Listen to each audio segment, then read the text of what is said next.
اے خانہ کعبہ، دنیا میں کچھ بھی حسین نہیں ہے تیرے آگے، ہے کتنی کشش تیرے اندر ہے خانہ کعبہ، پڑھتے ہی نظر تجھ پر نکل آتے ہیں آنسو، روکے نہیں رکتے نکل آتے ہیں آنسو۔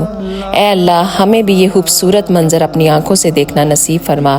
اے اللہ ہمارے دل تڑپ رہے ہیں تیرے اور تیرے نبی کے گھر کو دیکھنے کے لیے، ہماری اس تڑپ کو آج اس جمعہ اور اس حج کے مہینے کے پہلے دن کے صدقے قبول فرما لے، ہم سب کو بھی حج اور عمرے کی سعادت نصیب فرما دے۔ یا اللہ ہم پناہ مانگتے ہیں ایسی نیند سے جس سے فجر کی نماز قضا ہو جائے، ایسی مصروفیت سے جس سے ظہر کی نماز قضا ہو جائے، ایسی سستی سے جس سے عصر کی نماز قضا ہو جائے، ایسی محفل سے جس سے مغرب کی نماز قضا ہو جائے، اور ایسی تھکاوٹ سے جس سے عشاء کی نماز قضا ہو جائے۔ یا اللہ ہم سب آج ایسے گناہوں سے توبہ کرتے ہیں جس سے تو ہم سے ناراض ہو جائے۔ یا اللہ ہم سب کو وہ کام کرنے کی توفیق عطا فرما جس سے تو راضی ہو جائے۔